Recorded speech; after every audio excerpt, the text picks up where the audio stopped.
Basi leo nilipokuwa kukuzungumzia vilabu vya Simba, Yanga na Azam. Lakini kwa upande wa wachezaji sio kazi rahisi mchezaji mmoja kuchezea katika vilabu vyote vitatu.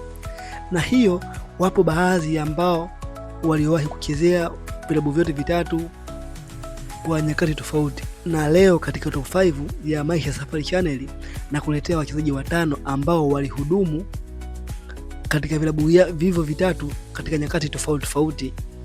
Yaani inamaanisha kila mchezaji mmoja anakuwa akichezea ndani ya vilabu vyote vitatu, tena katika wakati wake mzuri wa mpira.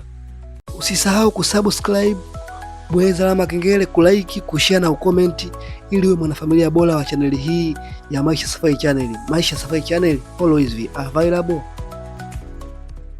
Na nikianza na Amri Kiemba.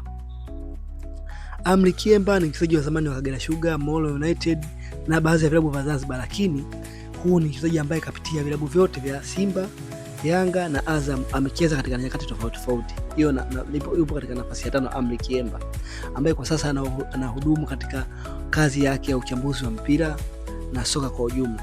Na nikija namba 4 na kuja na Mrisho Halfan Ngasa.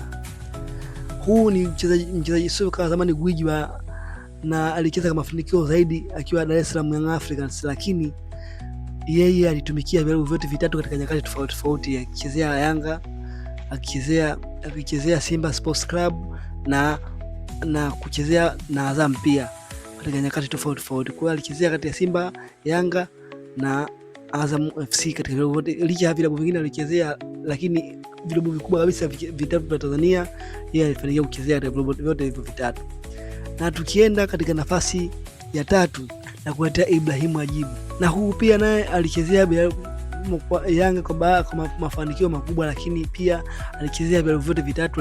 Alipotoka Yanga akaenda zake Simba Sports Club, lakini pia alichezea Azam FC kabla ya kuenda katika vilabu vingine kama vile Coast Union.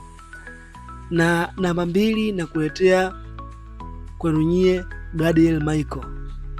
Gadiel Michael pia alichezea katika vilabu, ukiacha vilabu vyake vya zamani au vilabu vyake kabla ya hivyo vitatu, lakini alichezea pia Yanga kama mafanikio makubwa, alichezea Simba kama mafanikio ya aina yake na akachezea Azam. Wao ni wachezaji 4 ambao walifanikiwa kuchezea vilabu vyote vya Azam katika Simba, Yanga na Azam katika nyakati tofauti.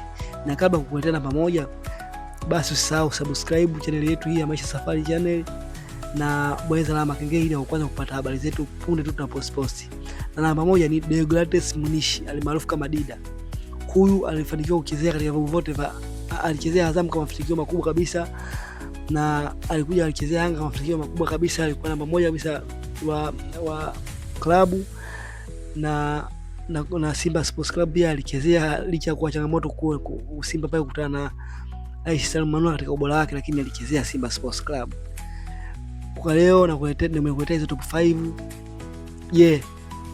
Mtazamaji wa Maisha Safari Channel, unaweza ukabuni comment hapo mchezaji gani ambaye unaona anaweza akaelekea kuchezea vilabu vyote vitatu hivyo, ambaye unahisi sasa hivi yeye anaweza akachezea vilabu vyote vitatu. Uelekeo huo wewe unamuona nani kwa upande wako kwa sasa hivi?